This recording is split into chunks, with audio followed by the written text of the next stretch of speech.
morning, Julia. It is turning into this perfect storm. And just to list all the things that this government is dealing with right now. I mean, prospect of, aren't we going to ever have another lockdown or not, depending on how much we get a crisis in the NHS this winter. Energy prices going up because energy companies are collapsing and the shortages. We've got the price cap in October. That's going up again in April. We're looking at possibly another 300 quid on people's bills. Food shortages on the supermarket shelves. There's petrol forecourt shortages, which could spread. Universal credit being cut by £20 a week for 6 million families. Furlough ending, that's all at the same time in October. The national insurance rise next April for millions of working people. Council tax rise, no doubt, as well. Bank of England predicting inflation heading to 4%. Will interest rates go up to accommodate that? That's going to hit a lot of people. This is not looking good for the government, is it?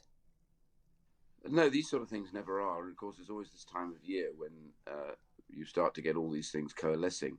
I mean, if we track back, the biggest problem we've got is these are now, many of them, the absolute after effects of policy to lock down the economy.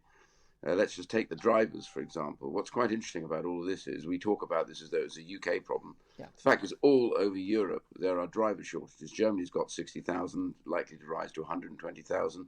France is around 40,000. Every single country has a shortage of heavy goods vehicle drivers. That's because there was no training taking place, first and foremost, of any drivers during the whole of these lockdowns. So it's not Brexit that's to blame for that? No. This has nothing to do with Brexit. Then the energy bit is, again, most of Europe is now really worried about their energy sources. Why? Because they've become so reliant on gas from Russia. Russia has put the squeeze on them because they want the Nord Stream 2 direct pipeline to Germany open. There are huge rows about this in Eastern Europe because, of course, that means that they'll be able to shut it off for Eastern Europe. Which they've done before. Exactly right. So this on the gas side, the UK actually, ironically, is slightly less dependent on anything to do with Russia. But our biggest problem is, successive governments have failed in some cases. They use the green agenda. Not to issue further licenses for gas exploration in the North Sea, which we should have done. It's not just this government, it goes back 3 or 4 governments ago. So all of these are problems. We will, on the energy side, be able to resolve this, I'm absolutely certain. But these all then have knock-on effects, CO2 for drinks and packaging, all that sort of stuff. And then, of course, you're right, the idea of possible, we don't know how long this inflation's going, and we don't know whether the economy, which looked to slightly stall in the last set of figures, where that's going to be. So with universal credit, I'm one of those that has called for them to either pause this reduction and see where we are in the early spring, which would make sense because we don't want to head into the winter with these growing problems and people in the lowest incomes actually find themselves in difficulty, or to think really about actually reallocating the money into the taper, which gets them into jobs fast. So the government's got to pause and then think collectively about the problems and how they resolve them, and not go on adamantly saying there's no problem here. There is a problem. This is it. I mean, crisis, what crisis? We're both old enough to remember where that came from. I mean, and this is the thing. The Prime Minister has been in the United States, and of course it's important that he goes and meets the American president and deals are done, and there's international politics to talk about. But when he's standing on the world stage, wagging his finger, saying it's time for humanity to grow up, quoting Kermit the Frog, and talking about needing to deal with clean energy, greener energy, at the same time as people are facing a crisis at home. And it is a crisis for a lot of people. Boris Johnson, the cabinet, and people like you and me may be absolutely fine in terms of our gas bills go up. We grumble about it, but we'll be able to pay the bills. Millions of people won't be able to pay those bills. Millions of people can't actually get to another fuel forecourt if that's not available. These have real knock-on effects for real families and real businesses. And for them, this is a crisis. Yes. I think whilst the government has to pick up the pieces, this isn't all to do with the government. No. One of the criticisms I made years ago, I trained to be a heavy goods vehicle driver. Did you? Yes, I did, after I left the army. And I remember at the time, it was a 2-week course.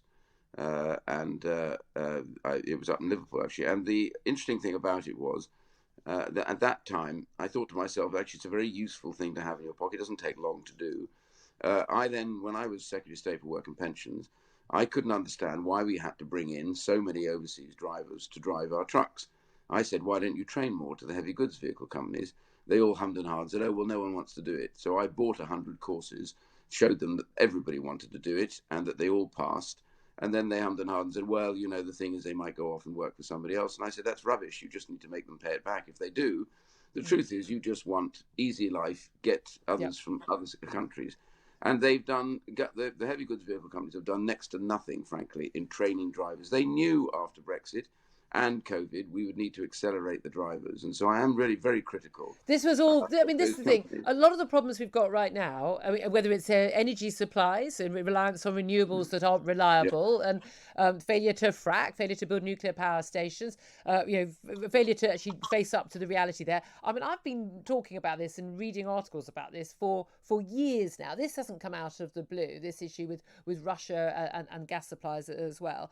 And also the driver shortage. You're saying that all this, again, entirely predictable. I mean, predictable from probably 2016 onwards in terms of that issue. Why though does it take so long to train anyone up to be an HGV driver? Why? We know that the wages are going up massively now, but that's largely just, I mean, good for those drivers doing the job. They're getting paid more to do the job they're already doing.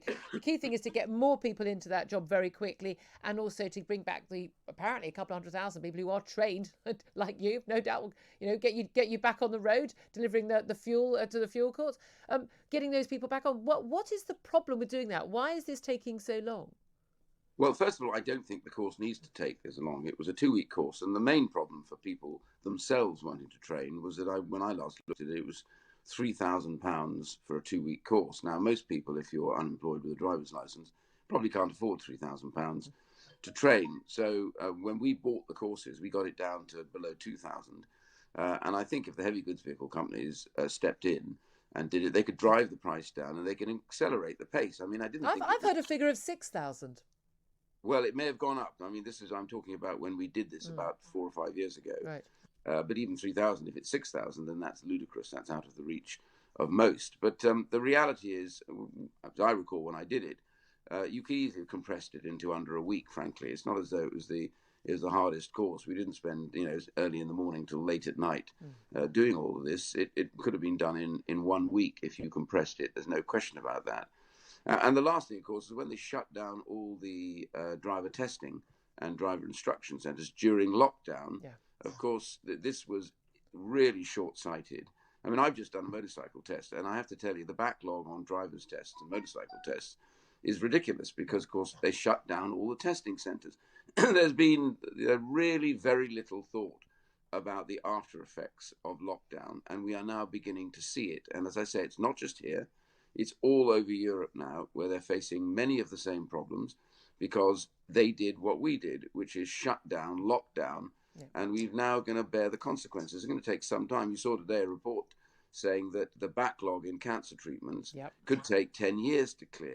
I remember talking to you on this program last year about my fears, generally lots of people's fears, about what was going to happen to other treatments because we'd become completely fixated, and I think we still are, over COVID. The BBC still publishes the death figures on COVID, but it doesn't tell you that it's actually much lower than things like pneumonia and heart disease and cancer. We don't publish the data on those because the public now gets a very skewed view about one disease. Learning to live with it, we should have, the whole lockdown process is now coming home to roost.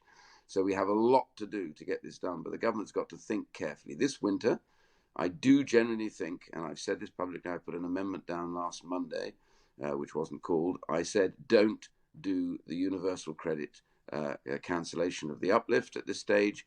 Give yourselves time. Let's see where we are in 4 months' time with inflation, with the economy growth, and with all these other problems that we've got. Let's just take a breather. This COVID thing has been so damaging. We need to take a little bit more time to come out of it. Iain Duncan Smith, really good to talk to you.